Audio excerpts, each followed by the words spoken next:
Você está ouvindo Bionote, apaixonados por natureza.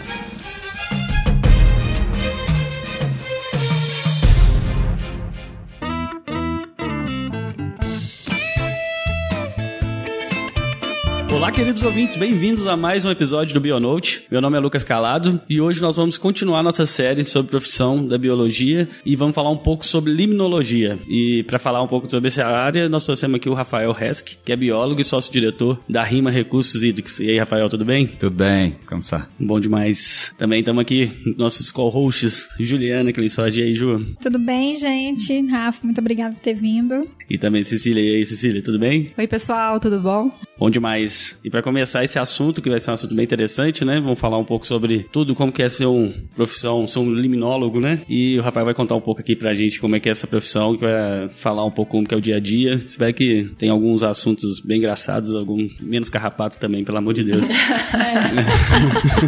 Casas de campo. Casas de campo.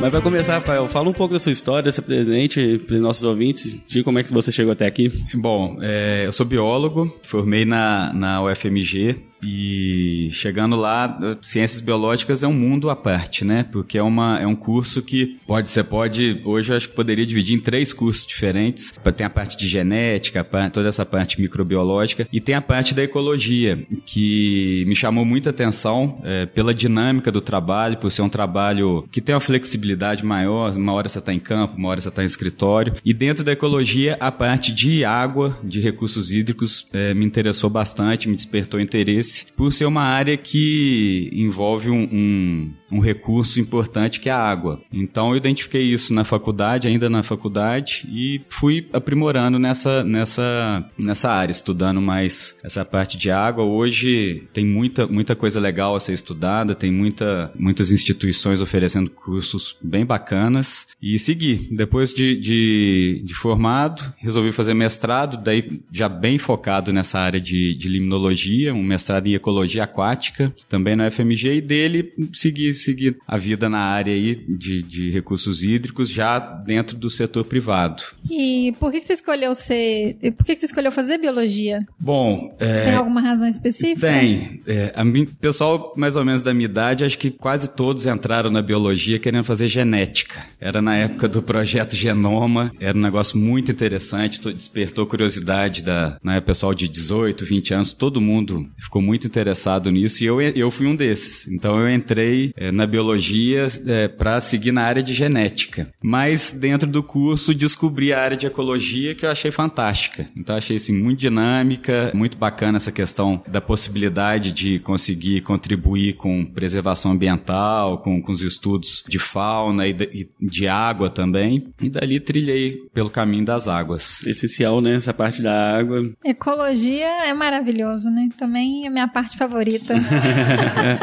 E a RIMA? Quando que a RIMA apareceu? Quando que ela surgiu? Quando eu terminei o mestrado, eu fui convidado a trabalhar com 2 profissionais que já tinham a RIMA. Então a RIMA é uma empresa que já existia, mas ela tinha um viés mais na área de ecologia terrestre, na área de monitoramento de fauna, a parte entomológica. Uma das sócias é muito, muito competente, muito reconhecida nessa área entomológica, e eles me chamaram para trabalhar, para poder ampliar o escopo da empresa nessa área de qualidade de água, de limnologia. Isso foi em 2007. De lá para cá, eu aceitei o convite, as coisas foram acontecendo. Essa área de água, depois a gente vai conversar um pouquinho, mas tem uma demanda grande, tem muita coisa que precisa ser feita, e acabou que hoje a RIMA virou uma empresa. A RIMA antigamente era RIMA Meio Ambiente, hoje é RIMA Recursos Hídricos, que hoje ela é uma empresa que trabalha só na área de água. Parte de biologia terrestre já não é feita por conta da grande demanda dentro da área de recursos hídricos. Então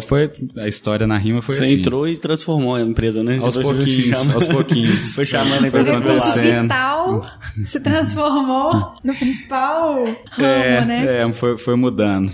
E, Rafa, como que, já que você citou aí que você fez o mestrado e que você tem a empresa, né, que presta consultoria, como que é a diferenciação da profissão dentro da área acadêmica associada a estudo de água e do consultor? Isso é legal, Ju, porque é uma coisa, inclusive, que tem mudado ao longo dos anos. Na área acadêmica, antigamente as pesquisas eram feitas com um viés muito pormenorizado, eram pesquisas bastante específicas em temas bem pontuais e que às vezes não respondia a certas questões vindas da sociedade, vindas do setor produtivo, principalmente nessa área de água, que existe uma gama enorme de soluções a serem dadas ainda. Acho que você pode até aproveitar que você está falando um pouco disso e pontuar, né, o que são essas pesquisas acadêmicas, porque a gente ainda não falou o que é o estudo da limnologia e Agora, mas isso era um pouco atrás. O pessoal fazia, às vezes, teses de mestrado, doutorado, com organismos muito específicos, estudos longos, e essa pesquisa, às vezes, não gerava um resultado, uma resposta de imediato. Hoje esse cenário já mudou um pouco. As pesquisas elas estão sendo mais voltadas a soluções mais de curto prazo, sem perder a parte da pesquisa básica, que ela é fundamental, mas hoje isso já é mais dividido. Antigamente era basicamente só pesquisa básica. Agora mais aplicada, né? E a área, daí a atuação no setor privado vinha meio que para complementar isso, porque a gente sempre estava sendo questionado e pelo setor privado, por soluções, e até então elas não apareciam com o tempo que o mercado privado pede, que é totalmente diferente do tempo da academia.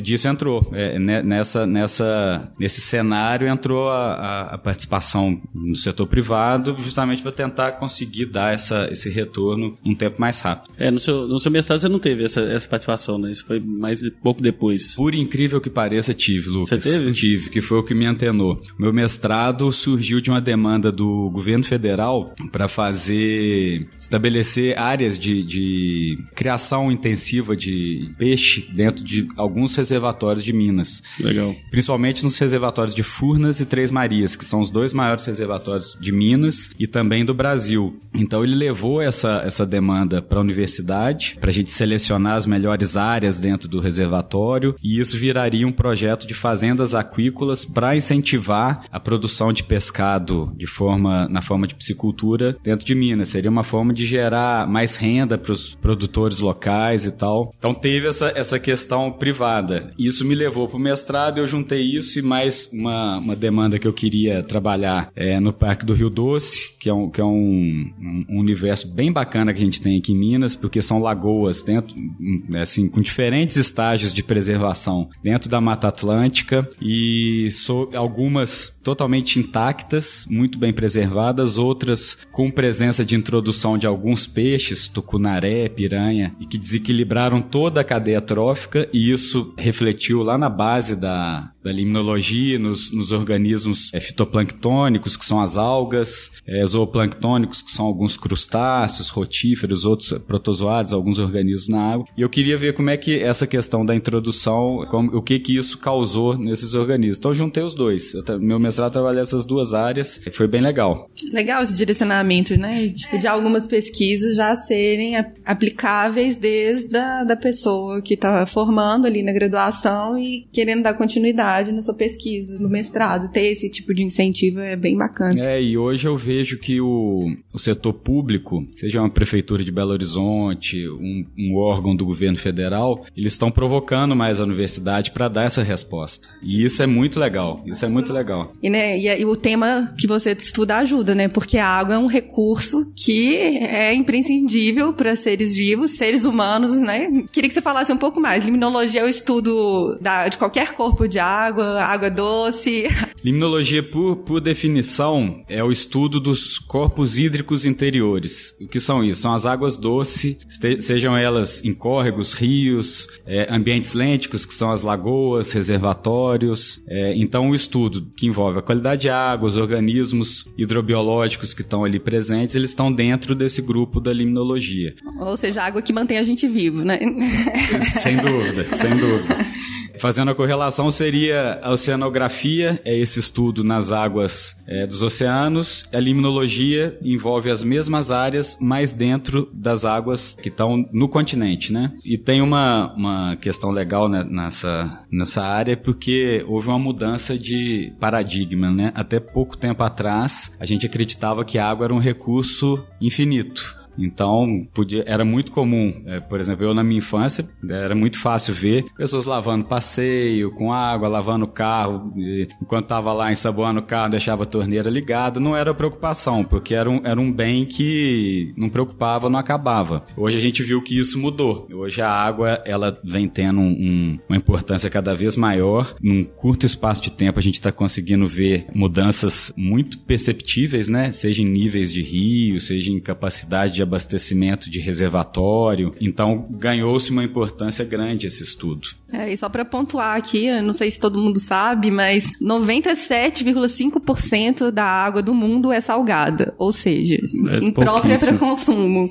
Então esses estudos que o Rafael conduz não consigo nem dimensionar a importância disso. Eu ia até pontuar aqui que uma coisa que, você me corrige se eu estiver errada, e você me fala a sua visão disso, que a gente está passando por todos os grupos, né? E os 2 grupos que eu percebo que tem a maior aplicação e a maior interação entre desenvolvimento de pesquisa e aplicação dessa pesquisa que vai impactar diretamente na sociedade é límino e êntomo, que a gente ainda não falou. E peixes também, né? Sim, sim. Mas assim, eu digo de resposta mais rápida em termos de condicionamento de um parâmetro que ele vai servir para uma análise que vai impactar talvez uma região, ou então uma vila, ou então um bairro, um abastecimento, alguma coisa assim. E êntomo também, em virtude de todos a importância econômica, né, dos insetos em relação a principalmente produção agrícola, né? Eu acho que é uma área, assim, que ela tá dentro da visibilidade dos outros grupos, ela tá um degrau acima, né? Não, você tá correta, Ju. É porque água é um insumo que todas as empresas praticamente precisam, dependem, mais do que precisam, dependem dele. Você pega, por exemplo, o setor sucroalcooleiro, as usinas de cana, usinas de açúcar. Não tem uma usina que não está na beira de um rio, ou não tenha um reservatório construído do lado, porque ela precisa demais de água. Então essa relação gera uma quantidade de respostas grande. Ao mesmo tempo que uma usina, por exemplo, precisa captar uma água com a qualidade boa para poder rodar dentro dos processos deles, eles geram uma quantidade podemos falar de efluentes significativo, principalmente de vinhaça, que é lançado, na maioria das vezes, no mesmo córrego. E a gente traz isso para a cidade. Eu tenho uma cidade que precisa captar uma água de qualidade para abastecer sua população, mas essa mesma cidade, um pouquinho mais para baixo do rio, está lançando esgoto aqui no Brasil e, na maioria das vezes, sem tratamento ou com tratamento muito precário. Você desce mais um pouquinho o rio, tem uma outra cidade nesse mesmo processo. Então, ela já vai pegar uma água com a qualidade muito pior. Exige técnicas de tratamento, de monitoramento, identificação de parâmetros chave para poder identificar qual a qualidade dessa água. Então tem essa relação que está no cotidiano das pessoas, das empresas. Limnologia tem isso, né? Acho que nesse ponto você tem razão, foge um pouquinho das outras áreas de fauna, que são áreas que têm um potencial, uma visão ecológica enorme, né? Pegando um pouco nesse gancho, na sua visão, como é que fica o número de biólogos entrando? Tem limnólogos o suficiente? Não tem? Estudo? O mercado tem muito espaço, Lucas. Tem espaço, né? Tem uma demanda grande. Hoje ainda formam-se poucos limnólogos. É o que eu falei lá atrás. A biologia é um curso que tem uma entrada muito grande de pessoas, mas esse contingente de pessoas se divide em diferentes áreas. Mais da metade delas não estão em áreas que não tem correlação nenhuma com ecologia, que é a área de genética, a área mais de biologia molecular, que são estudos diferentes. Então acaba que hoje a quantidade de biólogos formando para trabalhar especificamente nessa área não é grande. Isso abre espaço para outras áreas trabalharem nesse tema também. O pessoal da engenharia ambiental tem trabalhado muito. Vejo engenharia ambiental, a parte de química, o pessoal de química também tem trabalhado muito, principalmente nessa área de qualidade de água. Eles conseguem trazer respostas. Então, às vezes, a falta de biólogos acaba abrindo um nicho de mercado mercado para outras profissões que às vezes não tem a qualificação de imediato tão intensa, mas que num segundo momento os profissionais vão se aprimorando para poder trabalhar nessa área, né? Porque tem muito importante, né? Tem muito mais, até pela importância da área, você tem que ter muito mais pesquisadores, pessoas trabalhando, algum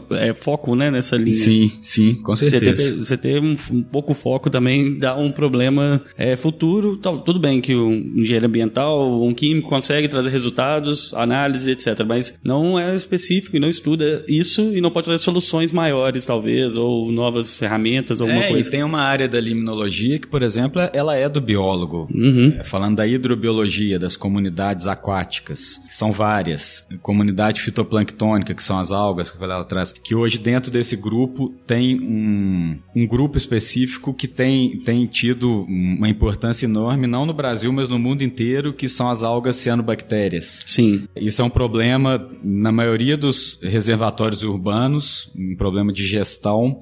É um grupo de algas que tem uma capacidade de produzir toxinas, então elas têm uma importância sanitária enorme, entra na área econômica enorme, com casos bastante significativos de problemas por florações de algas, por liberação de toxinas nas águas, e quem estuda esses organismos são os biólogos. E que essas toxinas acabam interferindo e matando várias outras espécies que vivem ali. E além disso, tem um caso clássico aqui no Brasil, em Caruaru, uma instituição de hemodiálise que usava a água de um açude para fazer o processo, e essa água teve uma floração de cianobactérias. E essa floração não foi identificada e tratada da forma mais adequada, e essa água foi usada mesmo assim no processo. E morreram várias pessoas. Nossa, que loucura. Daí você vê a importância. Aqui no nosso quintal, na Lagoa da Pampulha, é um problema recorrente. Hoje, muito menos do que anos atrás, porque vem sendo feito um tratamento, tem tido um cuidado quanto a isso. E o desenvolvimento, a proliferação dessas algas está associado a alguma poluição? Sim, normalmente águas que recebem esgoto, que tem uma carga de matéria orgânica e nutriente mais alta, elas estão mais favoráveis a crescimentos dessas algas. E essas algas, quando elas crescem num ritmo muito acelerado, elas entram num evento que chama floração, que é quando confere à água aquela nata verde, um mau cheiro. A Lagoa da Pampulha já teve alguns eventos desses. A Lagoa da Pampulha, você acabou de escrever ela pra mim. Lagoa da Pampulha, gente, pra quem não sabe, é uma lagoa que fica aqui perto do Mineirão, no centro de BH aqui. Um dos cartões postais de Belo Horizonte. Onde tem a igrejinha, né? Exato.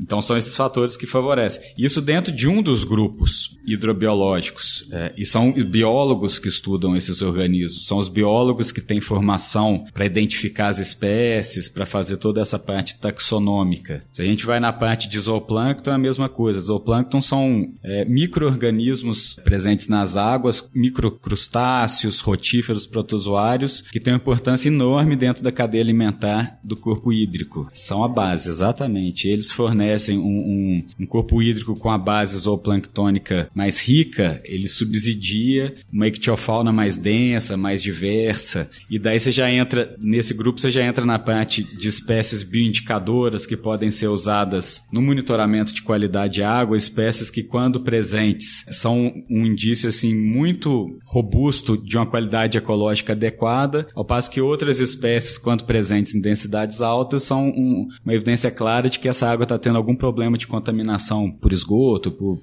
matéria orgânica e tal. Por aí vai. Tem um grupo nos sedimentos, que são os macroinvertebrados bentônicos, que tem uma série de bioindicadores também, muito bacana, os bichos muito legais. Tem importância sanitária. Dentro desse grupo tem organismos, igual, por exemplo, a bionfalária, que transmite esquistossomose. São os biólogos que estudam. Essa área tem uma demanda de mercado enorme. Poucos profissionais são formados hoje. Aqui no nosso universo de Belo Horizonte, o FMG, PUC e tal, pouquíssimos por ano. Falta muito, né? Falta. E nenhum químico pode... Não. Essas são áreas de biólogo.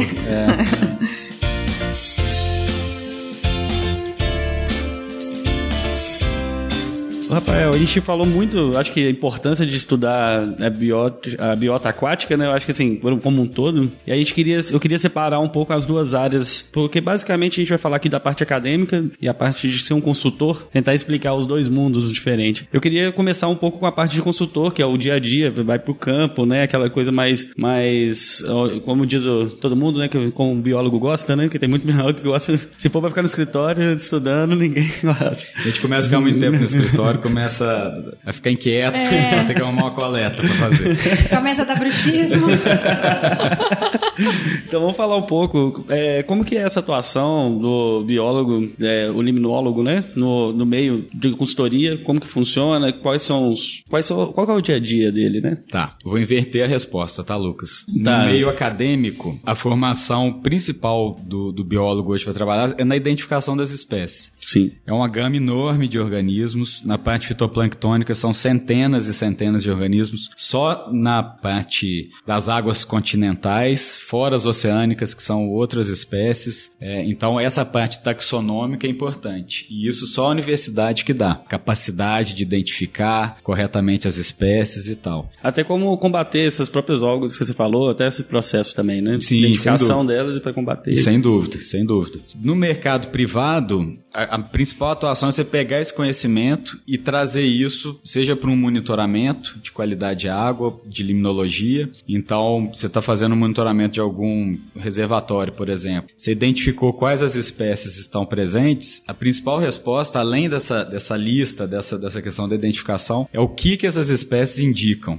O que ela te traz de informação acerca desse ambiente que você está trabalhando. O que você pode afirmar, tendo em vista essas espécies que você encontrou. É isso que o mercado principalmente quer. Não só a lista de espécies, mas traduzir para eles o que isso significa em termos do ambiente aquático. Isso, quando você casa com o estudo de qualidade de água, te permite fazer um panorama bem sólido do ambiente aquático que você está estudando. Porque a qualidade de água, eu costumo falar que é uma fotografia do momento, né? Você faz uma coleta lá dos parâmetros físicos, químicos, bacteriológicos, você tem uma fotografia do momento. Mas se dali meia hora choveu, essa água já muda. Se dali 5 minutos teve algum lançamento de efluente a montante, ela já muda completamente. Já a parte hidrobiológica, ela te dá uma resposta mais de médio a longo termo. Então, esse processo de mudança na estrutura das comunidades é mais lento. Na hora que você casa os dois estudos, qualidade de água com hidrobiologia, você consegue fazer um diagnóstico bem mais assertivo, bem mais consolidado do ambiente que você está estudando. E quando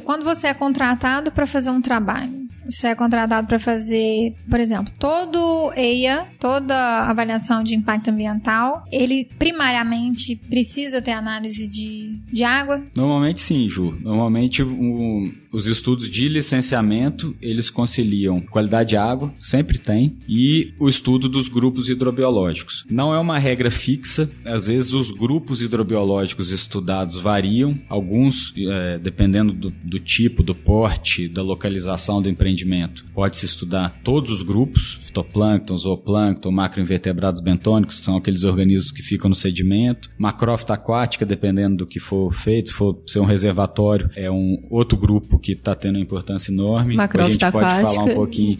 Macrófita aquática são grandes vegetais presentes no ambiente aquático. É um grupo enorme, é a flora dentro d'água. Entendi. Visível a olho nu. Visível a olho nu, são organismos grandes, emersos, ou seja, para fora d'água, ou submersos lá no fundo, mas dentro desse grupo tem alguns organismos que são muito problemáticos, que são as macrófitas livres flutuantes. São macrófitas que não têm raiz, elas ficam boiando na água. A maioria delas não são nativas da nossa região, então são espécies que não têm predadores naturais, que têm uma capacidade de crescimento muito grande. Imagino que em outras conversas, nos outros grupos, a gente sempre tem, né? Todo grupo tem a sua espécie problemática. É. Por acaso, macrófitas, essa que você falou, é aquelas que aparecem com sapo no desenho animado? Sim. É essas, né? Imaginei. Ó, macrófita hoje a gente vê... Aquela que parece um trevo de 4 folhas gigante, assim, parece... Tem também. Quem não conhece, às vezes tem um aquário, às vezes tem uma macrófita invasora lá, que é alface d'água, que chama Pistia. O nome científico, o gênero é Pistia. A alface d'água, ela é bonitinha. Você põe ela no aquário, ela é linda no aquário. E no reservatório é uma dor de cabeça enorme. Vai entupir tubulação. Não, e se deixar, elas crescem num ritmo muito acelerado. E ela influencia no parâmetro de qualidade, né? Começa a influenciar na ecologia do ambiente como um todo. Aham. Dentro esse grupo das livres invasoras tem a trinca ali, que é o terror dos reservatórios, que é o aguapé, que é a mais conhecida. Sim. O aguapé é uma planta amazônica, ela é mais robusta, é uma planta maior. Eu acho que é a mais conhecida.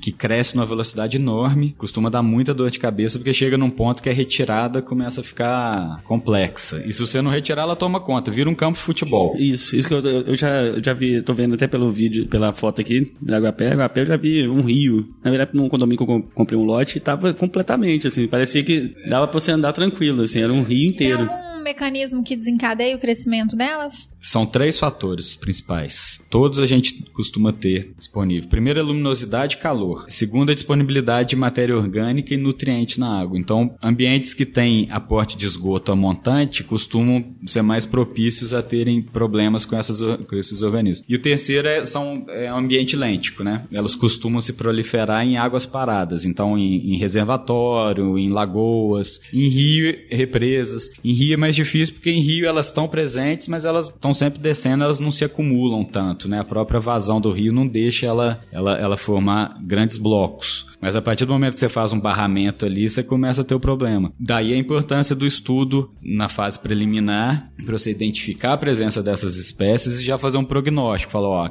aqui a gente tem observado aguapé descendo, você mapeia os pontos mais favoráveis, os locais de maior ocorrência. E quais são os maiores problemas dela? Incidência de luz? Daí depende por exemplo, do empreendimento hidrelétrico, usinas de geração de energia. Chega num ponto que a quantidade de macrófita, principalmente de aguapé, a montante da barragem é tão grande que ela começa a interferir a entrada de água nas turbinas. O empreendimento começa a ter perda de carga, a máquina começa a esquentar, você tem que parar a usina para fazer essa retirada. Nossa. E daí, dependendo do porte da usina, um dia parado é um prejuízo enorme. Muito dinheiro. A parte ecológica, ela começa a inibir a entrada de luz dentro do ambiente aquático. Então, diminui o processo de fotossíntese. Diminuindo o processo de fotossíntese, durante o dia ainda se mantém, mas à noite, quando nenhum organismo está produzindo e todos estão respirando, o oxigênio vai lá embaixo, pode ter mortandade de peixe, acontece demais, um processo chama anoxia, acontece principalmente à noite. Chega de manhã, tá aquele tanto de peixe morto, boiando, pode saber que é um processo de falta de oxigênio na água, e as macrófitas contribuem muito com isso, porque fotossíntese hoje precisa de luz, hoje não, sempre, né? Desde que o mundo é mundo, precisa de luz para ocorrer. A partir do momento que você tira, você diminui esse processo. Me corrija se eu estiver errado, mas eu tô tendo uma sensação de que talvez essa área é uma área que aproxima muita pesquisa do campo, diferente não que a outra é muito distante, mas é porque para você ter um resultado da análise sua, você tem que ir muito de volta para pesquisa. Você pega um pouco da água, vai pesquisar, você pega isso. No caso das outras áreas, eu via que, assim, por exemplo, massozoologia, você vai e faz uma análise com câmera, etc. Então, dentro do campo, você já consegue tirar alguns resultados, assim. Corretíssimo. Você fazem capturas, fazem algumas coisas desse tipo, mas para poder algumas espécies, mas é bem raro, assim, raro que eu digo, é um pouco mais distante esse processo, as duas áreas, né? Já a de limnologia, campo laboratório, né? Já a limnologia, você tem que ficar indo e voltando, né, no campo laboratório. Tem uma diferença, não, você tá perfeito o seu pensamento. Isso, inclusive, é um problema que eu tenho, porque a turma,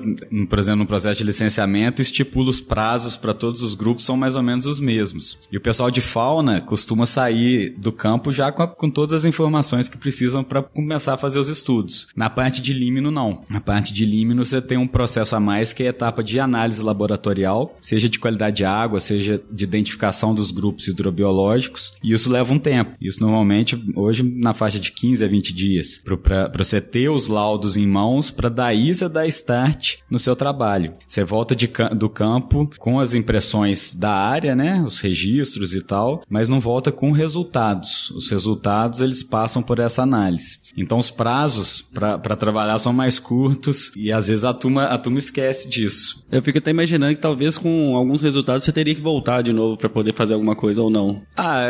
Acontece. Normalmente é sempre prudente fazer avaliações em períodos sazonais distintos para você conseguir, porque muda muito. Período seco, você tem uma capacidade de diluição dos corpos hídricos muito mais baixa, então pode ser um período crítico para a qualidade de água. Já no período chuvoso, você tem uma diluição maior, normalmente os processos se diminuem, mas você, dependendo da sua bacia de drenagem, você vai levar um tanto de elemento orgânico e inorgânico para dentro da água, que vai alterar a qualidade de água. Cenários totalmente distintos, às vezes. O mesmo corpo hídrico no mesmo local durante a estiagem, durante a chuva. Pelo menos isso é sempre bom fazer. Acho que para a fauna também, né, Ju? Pro geral, né? Porque você tem espécies que reproduzem no período de chuva, outras espécies que vão estar reproduzindo mais ativas no período de seca. Então, essa diferença sazonal, ela é fundamental, né? Pra você poder, pelo menos, entender um pouco mais do que se passa ali. Sem dúvida. Né? Como que é a rotina de campo de um liminólogo? Rotina de campo. Acorda cedo você também? Você acorda cedo, porque a maioria dos biólogos acordam. Como que é? Você tem que ficar andando com 20 quilos de equipamento nas costas. Não, a parte de água tem umas vantagens. Isso é bom. Primeiro, tem várias vantagens. Os campos costumam ser mais curtos.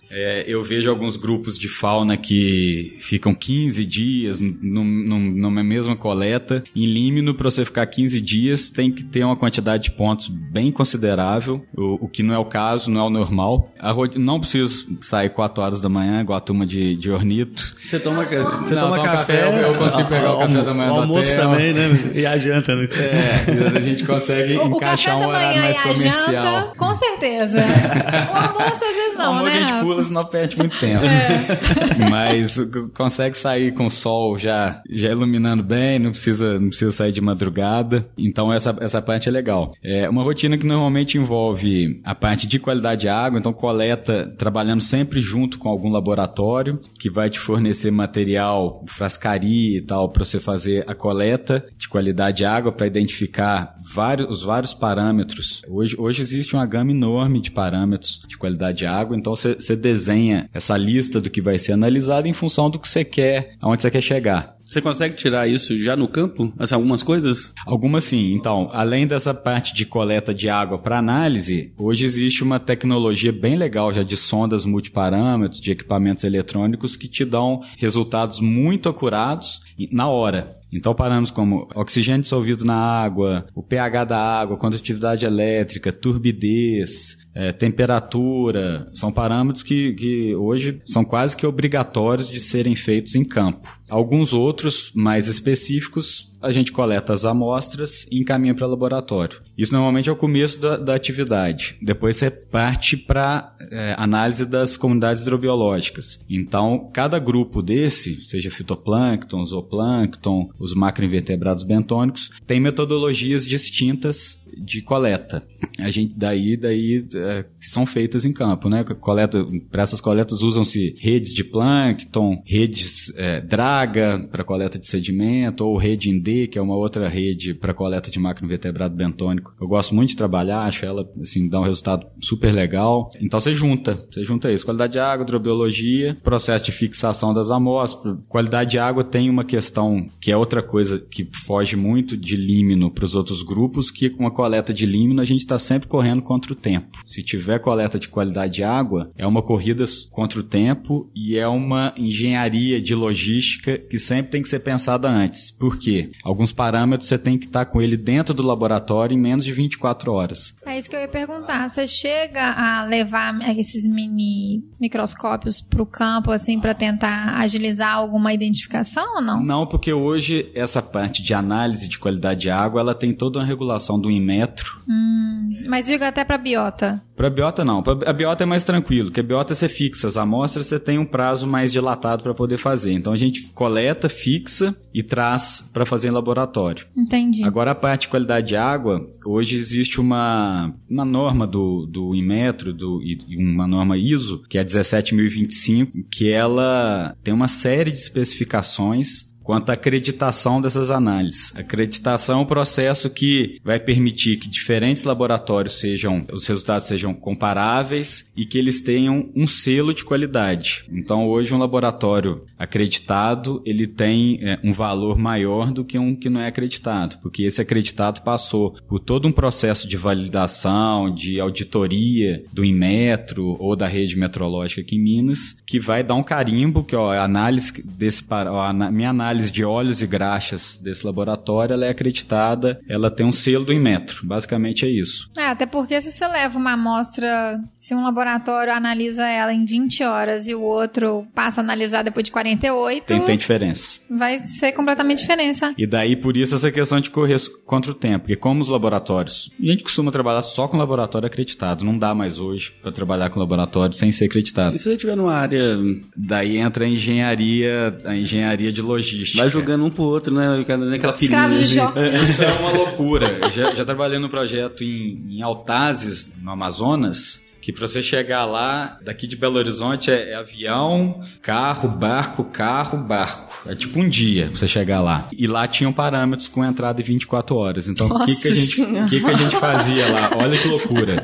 Teletransportava. Daí fugia da regra também. Falei que não acordava 4 horas da manhã junto com os ornitólogos, lá eu acordei. A gente saía 4 da manhã pro campo. E com certeza não tinha 7 da manhã tinha que estar voltando do campo. Daí voltava pro campo, já tinha um cara esperando para pegar esse material e os parâmetros de 24 horas eram feitos em Manaus. Os outros todos eram despachados para chegar aqui em Belo Horizonte no dia seguinte de manhã. É uma loucura. Nossa, que loucura. É uma loucura. Você tem que estar com isso bem traçado. E essa logística entra na sua proposta? Entra. Entra, né? Entra. Normalmente entra. É raro os casos que o empreendedor hoje ele quer solução. Aham, né? você entrega o serviço completo, né? Eu vou te pagar, você resolve o problema com qualidade. Então, se você começar, ele não vai querer assumir esse tipo de coisa. É raro os casos que essa parte já não esteja no pacote, né? Legal. Nossa, que então... É uma loucura esse, né? Né? É isso que eu fiquei imaginando aqui. Pensar muito bem antes de fazer a logística é levar ao laboratório. Né? Tem que pensar, às vezes tem parâmetros que falam, esse parâmetro aqui é impossível de chegar no laboratório com 24 horas. E você acha quais são as características que uma pessoa tem que ter para poder ser um bom liminólogo? Porque a gente fez essa pergunta para os outros grupos e como tem algumas especificidades, por exemplo, se você é uma pessoa que não gosta de andar muito e acordar cedo, você não vai trabalhar com passarinho. Sim. Se você é uma pessoa que não gosta de ficar fedido, você não vai trabalhar com masto, entendeu?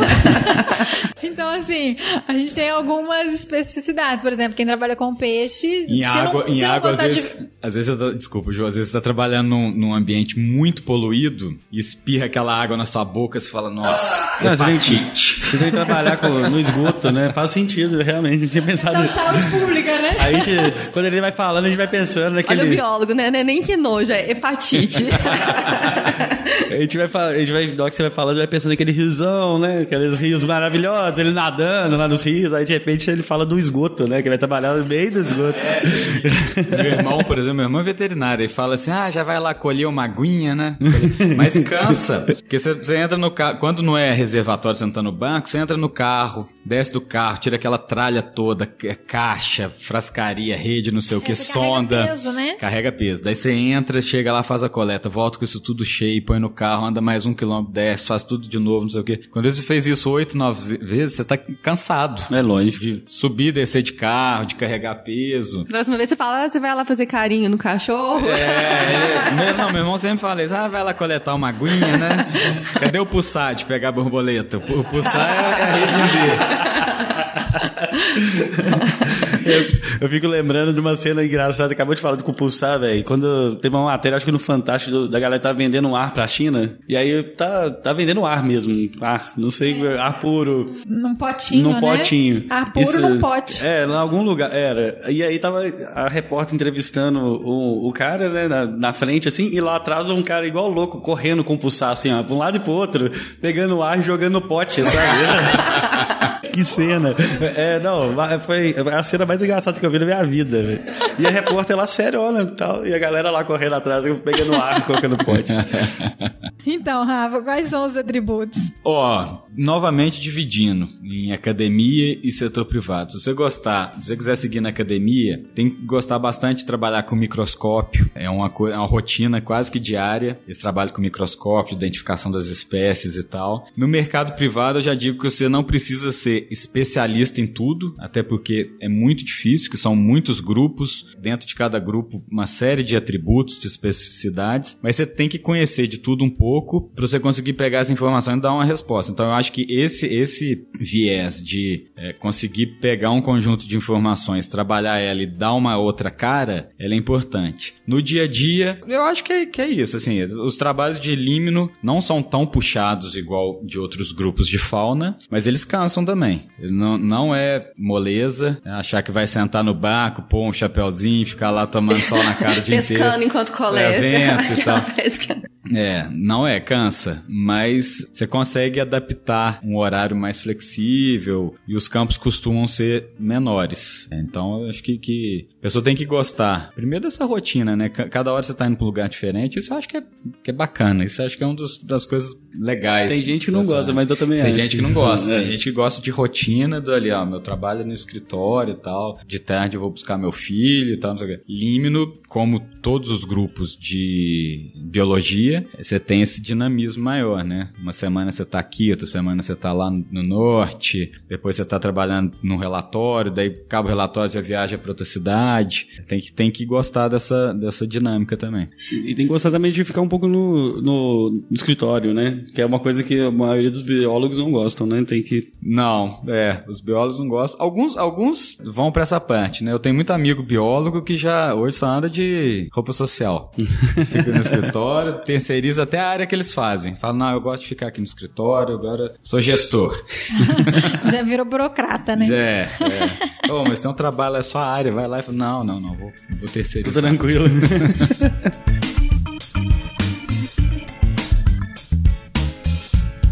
E, assim, qual que é a importância de desenvolver um trabalho de qualidade? Isso é... Dentro dessa área, porque a gente está lidando com um recurso vital, isso é fundamental, né? Isso é fundamental. Acho que a qualidade tem um ditado na área de geoprocessamento que acho que ele se aplica a Limno, que eles falam que lixo gera lixo. Se você faz um trabalho de base mal feito, lá na frente esse trabalho vai continuar sendo mal feito por mais que você trabalhe ele. Então, em Limno, uma das coisas que eu valorizo muito é a questão de uma coleta bem feita. E que é uma coisa que muitas vezes foge à regra. Tem muitas empresas que gostam de colocar profissionais, não biólogos, às vezes profissionais puramente técnicos fazendo a coleta, porque acha que é um processo menos importante dentro do todo. Eu já acho o contrário. Eu acho que uma coleta bem feita, um biólogo com uma visão legal, ele consegue primeiro resolver problemas que acontecem em campo. Às vezes você vai coletar num lugar, esse lugar não é representativo, coisas que um técnico puramente vai lá e coleta do mesmo jeito, fala, o lugar é aqui que eu vou coletar. A qualidade da amostra, né? E interfere diretamente na qualidade da amostra. Já um biólogo, uma pessoa com mais conhecimento, consegue trabalhar melhor esse caso. Então, uma coleta bem feita, os processos feitos corretamente, padronizados, te permitem depois fazer uma análise mais assertiva, né?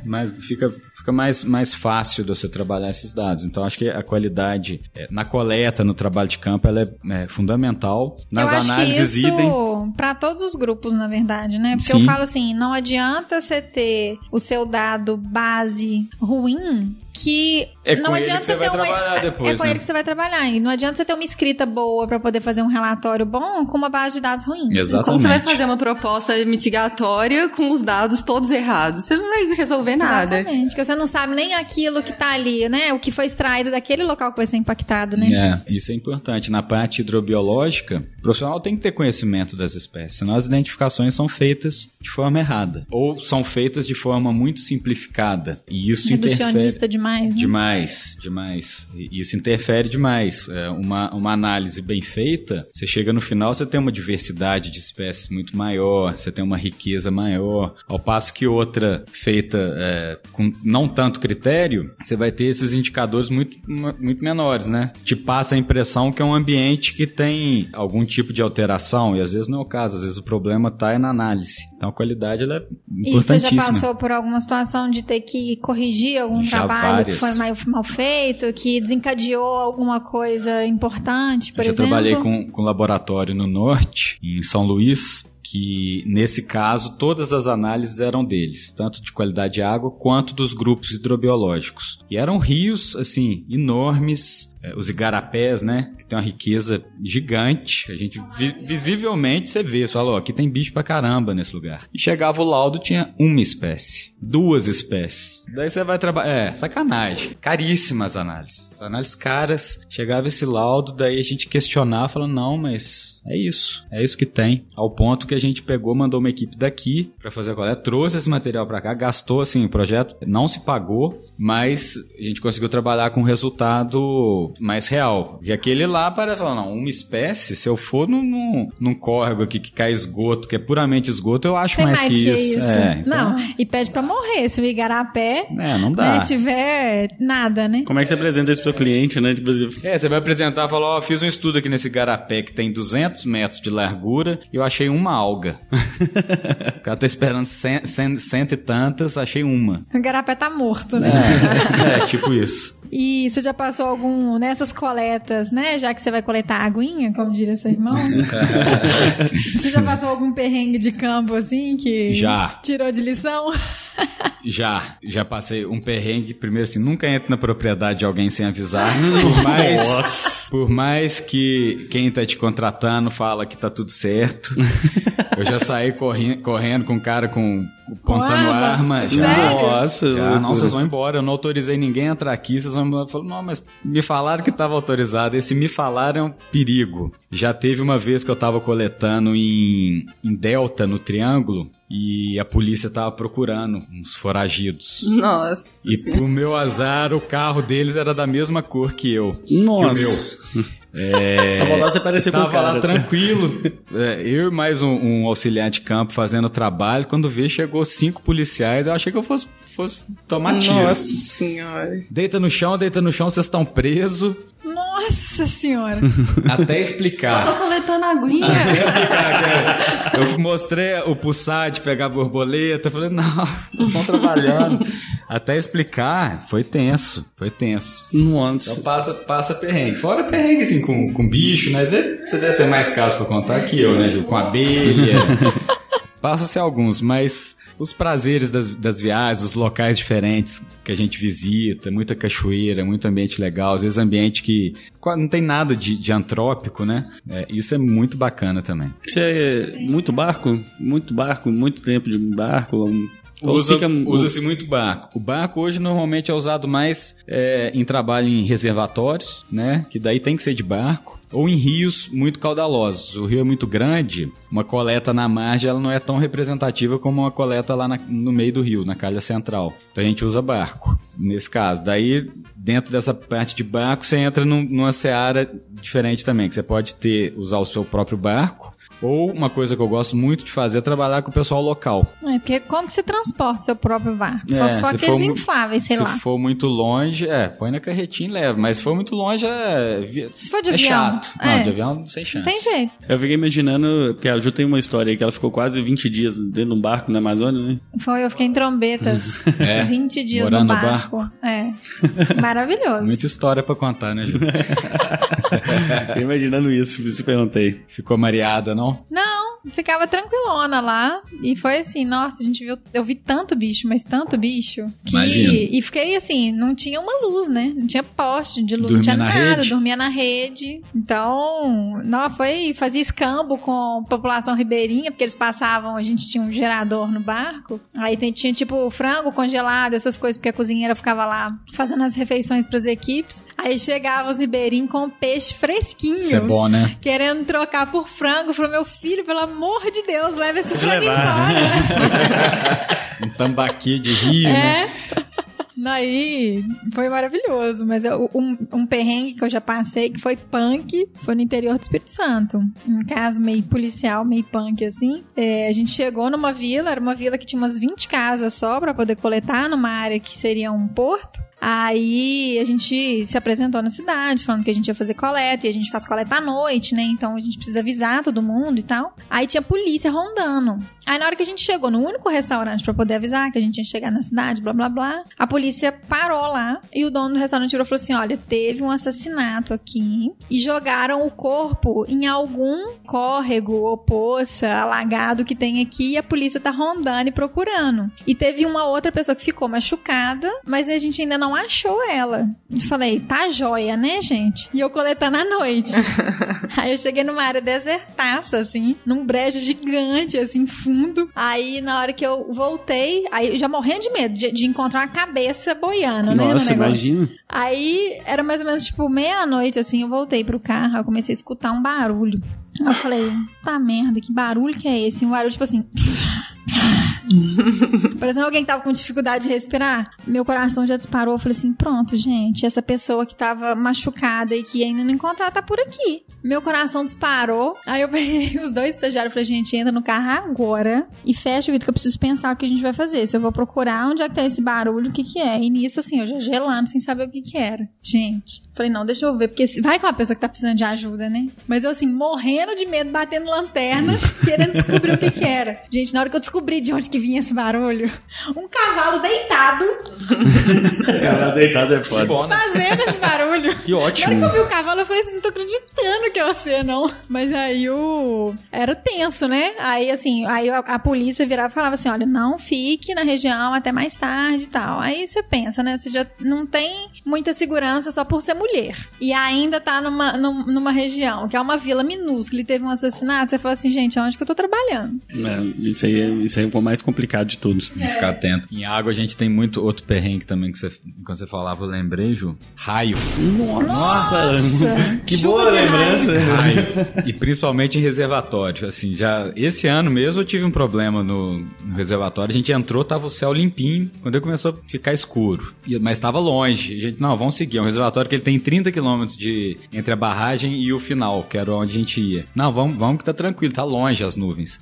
Mas daí ela foi só aumentando e foi fechando a gente, daí começou a cair raio. A gente tava no meio do reservatório e tudo que você não pode fazer é ficar numa água, num barco de alumínio cheio de ferro, caindo raio.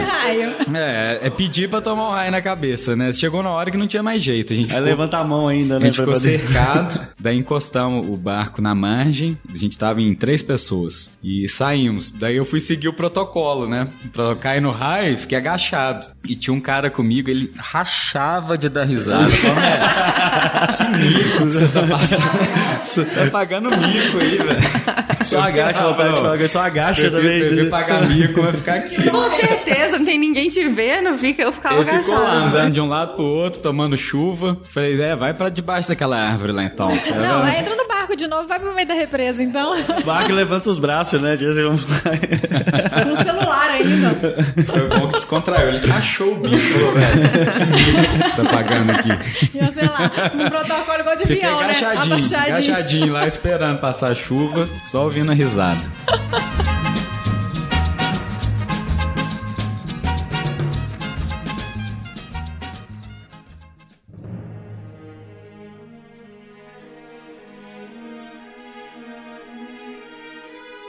Mas, Rafael, eu queria te fazer uma pergunta. Não sei se você pode dar um relato sobre o processo que você fez lá em Brumadinho? Quando você chegou, etc? Ou não? Brumadinho, eu não trabalhei em Brumadinho especificamente. Mas você tá fazendo a monitor... Eu tô fazendo no Rio Paraopeba, num reservatório que tem a Jusante, é o primeiro reservatório que tem no Rio Paraopeba, que é o HR Retiro Baixo. E o objetivo lá é a gente monitorar para ver se essa onda de lama chega no reservatório, se chegar em qual intensidade e o que pode ser feito para preservar as estruturas do empreendimento. Ele é o primeiro reservatório? Ele é o primeiro, ele é o primeiro. E ele tem uma importância enorme porque ele tá logo antes de Três Marias. Sim. Então, num primeiro momento, quando teve o rompimento, as entrevistas que a gente ouvia do pessoal do IBAMA, na entrevista de forma geral, era assim, olha, nós temos um reservatório no Rio Paraopeba, mais ou menos 200 e poucos quilômetros a jusante de Brumadinho, que vai ser sacrificado, mas nós vamos conseguir conter esse rejeito lá. Eu ouvi muito isso mesmo. Nós vamos perder Retiro Baixo, por assoreamento e tal, mas vão conseguir conter. Então a turma ficou assim, é uma usina de grande porte, todo mundo ficou muito tenso, né? Falou, não, mas peraí, como assim perder, né? Porque isso aconteceu no Rio Doce. O Rio Doce é a usina de Candonga, que é uma usina bem menor, mas ela conteve muito do sedimento que veio de Fundão. E foi uma usina que ficou totalmente assoreada. Vai voltar a funcionar só agora. Acho que esse ano a previsão é voltar a funcionar. E a turma achou que isso fosse acontecer lá em Retiro Baixo. Então a gente começou... Retiro Baixo é cliente meu tem muitos anos. A gente começou a fazer um monitoramento preventivo lá. Desde Brumadinho, acompanhando o deslocamento dessa lama e vendo principalmente como é que era a chegada dela dentro do reservatório. Então isso, num primeiro momento, foi feito numa rotina diária. Depois a gente viu que o processo estava mais lento. Quando terminou o período de chuva, começou o período seco, a gente passou para semanal. Que eu observei, assim, muito do que deixou a barragem que rompeu, ficou no próprio vale do córrego Ferro Carvão, que é um vale bastante encaixado. Então, não foi carreado, né? Com ficou muita coisa lá, esperando. Por isso que dava aquelas alturas de 14 metros de rejeito e tal. E o resto ficou ali na enseada dele, nos primeiros quilômetros do Paraopeba. Um grande volume do sedimento ficou lá. É lógico que muita coisa desceu o Paraopeba. Sim. Em Retiro Baixo, no começo do reservatório, a gente observou alguma lama sendo depositada nas margens, mas o grosso ficou mais na parte mais próxima, que é onde está sendo o foco das ações de dragagem, de remediação. Nos primeiros quilômetros depois da barragem que rompeu, né? Agora os primeiros quilômetros do Paraopeba já estão sendo dragados para retirar essa lama. Mas assim, eu tive lá poucos dias depois no Paraopeba, era muita lama, assim, mas bem no comecinho dele, né, lá em cima. E interferiu na captação de água? Ela foi interrompida, né? Ela foi interrompida e está interrompida até hoje. Salvo engano, a Vale está fazendo uma obra para mudar o ponto de captação, para ela sair da área onde teve essa influência, né? Isso está sendo feito, se não me engano, acho que obra para o começo do ano que vem já tá pronta. Legal. Eu te perguntei até para poder saber se o liminólogo ele faz parte disso também, de reter essa lama, faz parte ou não, isso não é um processo. Esse monitoramento promover de lama, essas estratégias, né? Identificar essas estratégias de retenção. O impacto disso dentro da biota aquática é um serviço muito de biólogo. Sim, então tem muitos biólogos trabalhando nisso. A parte de ictiofauna hoje tem um mundo de gente trabalhando lá, resgate, né, de fauna. A biologia acho que tem contribuído muito nesse caso. Tem muito biólogo trabalhando em Brumadinho, seja direto para a Vale, seja empresas que estão trabalhando para ela, tem ajudado bastante. E qual que é a sua visão futura em relação à profissão do liminólogo?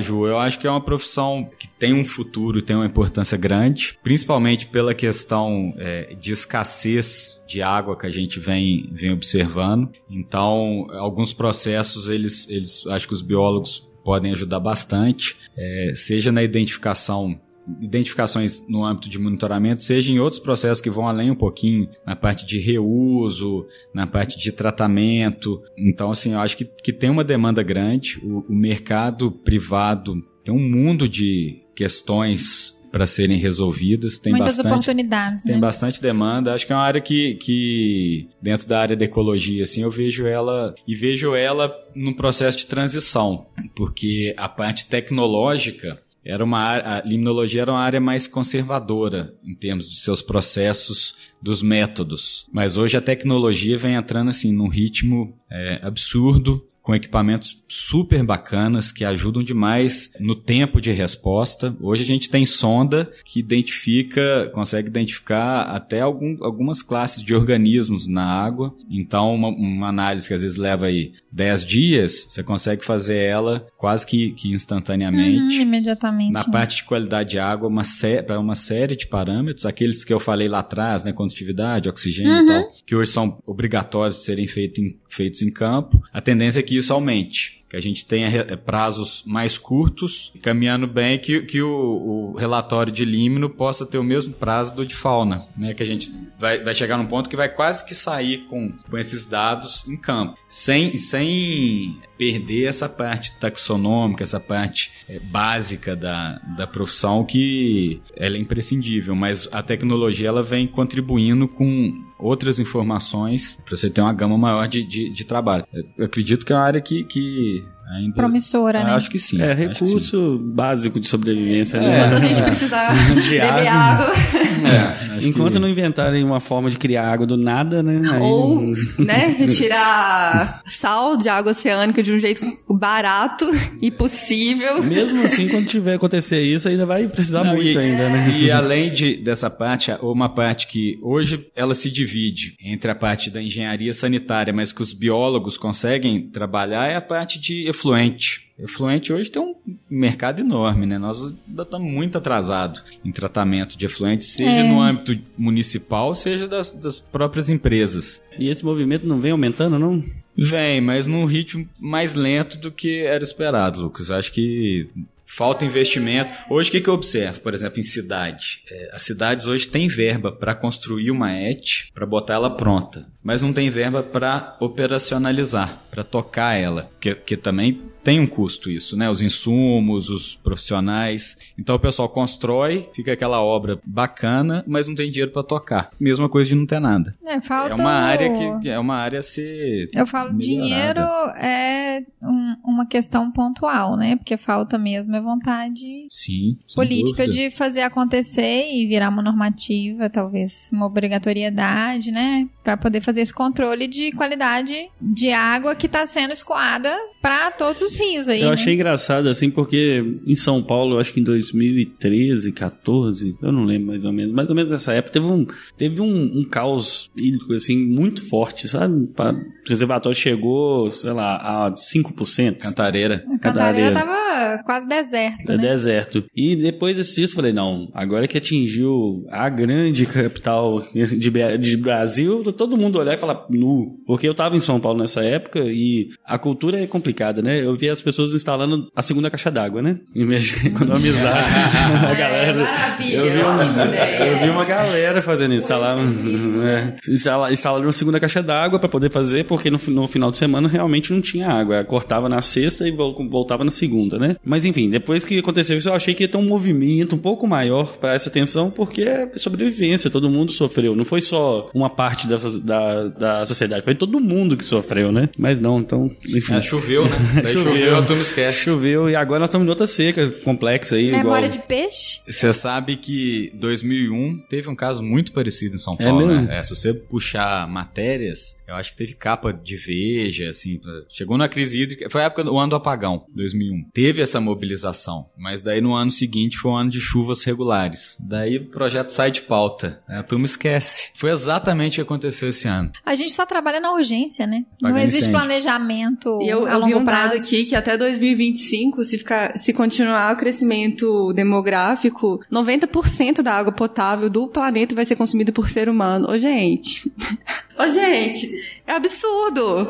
É absurdo. O planeta existe somente para os seres humanos. É meio legal, é mais ou menos essas coisas assim, complexas, igual eu fui na Serra do Cipó, eu gosto muito da Serra, eu vou lá com muita frequência durante o ano, várias vezes, seca, chuva, etc. Eu tive lá esse final de semana agora, eu acho que eu nunca vi a Serra tão seca, isso em anos e anos. As cachoeiras, elas não têm água mais, as pedras ficam molhadas, não desce a água, né? É só as pedras molhadas. Você não tem volume, né? E eu já fui vários anos consecutivos, eu fui nessa época de seca, que é uma época que normalmente fica um pouco mais vazia a serra, então é bom. E aí eu fui, mas realmente tá começando a até ver, assim, você consegue ver claramente que a coisa tá ficando meio complexa, bem complexa. E a gente vê as notícias, a expectativa é que os processos de mudanças fossem num ritmo mais lento e tal, coisas que a gente talvez não conseguiria perceber, né? Mas a gente, em coisa de 10 anos, a gente tá vendo uma mudança. Exatamente. O São Francisco é é clássico. Assim, Não, São Francisco é bem clássico. O tanto que mudou o cenário. Então, assim, o cenário tá baixo na seca, beleza, mas daí vem um período de chuva que a gente acha que tá regular, que tá normal. Acha não, os dados mostram que tá. E você vê lá em março e tal, ele continua baixo. Não tá aquele rio vistoso, caudaloso. Tá mudando. A quantidade não tá sendo suficiente, né? O volume que tá caindo, ainda que dentro dos parâmetros ele parece ser normal, eu acho que a seca ela vem com uma temperatura tão elevada também que não... Essa equalização ela não é linear, né? É uma somatória de fatores e daí entra aí também questão de captação de água. Consumo, hoje é né? muito maior do que há 20 anos atrás. Então água. Os rios não conseguem se manter. Por isso a importância de processo de reuso, de formas mais eficientes, por exemplo, de irrigação, para você conseguir deixar a água no rio, que vai mudando. Você soma menor quantidade de chuva e uma captação maior, não tem jeito de ter um cenário diferente. A equação ela não consegue só pode ser dar no que a gente está vendo. É porque não é como. que a água vai desaparecer do planeta Terra, é como que ela está sendo canalizada e utilizada para determinadas ações. De que forma que ela está disponível no ambiente, né? Isso é verdade mesmo. Rafa, foi ótimo. Legal. Aprendemos Gostei muito. Também. Acho que quem ouvir vai ficar bem empolgado com a área. Eu realmente fiquei bem interessado, viu? É uma área bem legal. Vamos fazer uma coleta pra você. Já tivemos a aula teórica, agora a gente vai pra prática. O Lucas tá aprendendo com todos os podcasts, já escolheu a área dele. Eu tô escolhendo aqui, gente. Eu vou começar. De verdade mesmo. Foi bom, muito rico, muito legal. E se você quiser deixar algum contato seu também, você pode ficar à vontade. Eu vou deixar meu e-mail. É rafael@rimaambiental, rima com y.com.br. Quem quiser bater um papo, alguma informação e tal, pode entrar. Exatamente. Um prazer. E às vezes, quem quiser a oportunidade, às vezes, de um possível estágio, Sim, alguma coisa. pode mandar. Quem sabe? O Rafa faz a triagem lá. E vai estar tudo lá no post, gente, lá no www.bionote.com.br. Você vai achar lá rimaambiental.com.br, né, que é o site da Rima, onde o Rafael é sócio, e também o e-mail dele, também se vocês quiserem entrar em contato, porque o Rafael não tem rede social, então é por e-mail. É uma forma mais antiga. O WhatsApp já consome um tempo bom, senão não trabalho. Exatamente.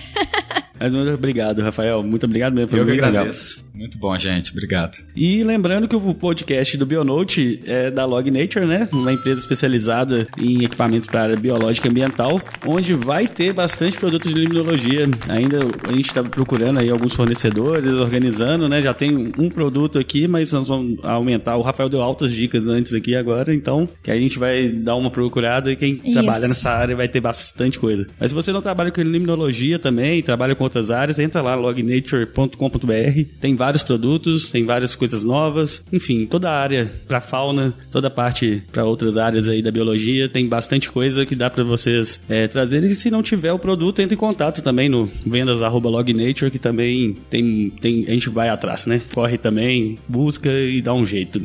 Exatamente. Nosso caminho é ajudar, né? Tem que ajudar. Não, é te entregar a solução. Exatamente. Né? E também acompanha também a Lognature lá nas redes sociais. A Log tem. O Rafael... a Log tem, é bem legal, gente. Pode participar lá no facebook.com/log_materiais. E também tem o Instagram, Lognature. E também o LinkedIn, que é Lognature. Procura lá. Todas as redes têm um conteúdo bem legal, bem interessante. E eu convido você também a visitar o nosso site, o bionote.com.br, que tá lindo, maravilhoso. Nova marca, novo layout, novos conteúdos, e a gente vai fortalecer cada vez mais essa área. Inclusive, também convido vocês a mandarem um e-mail pra gente no contato@bionote.com.br, dando um feedback, dando sugestões de tema. Nós estamos terminando a nossa profissão, né? A série de profissões. Isso, falta mais uma só, né? Falta mais uma. O próximo tema é pra quem trabalha com entomologia. Isso aí, vai ser bem legal também. E aí a gente tem novembro, que a gente vai pensar no tema ainda, e dezembro a gente fecha com o tradicional, fazer uma resumão do ano. Retrospectiva. Beleza? Mas eu conto com vocês então na última quinta-feira do mês. Toda última quinta-feira do mês a gente solta um Bionote. E vamos até outubro. Até mais, gente. Obrigado.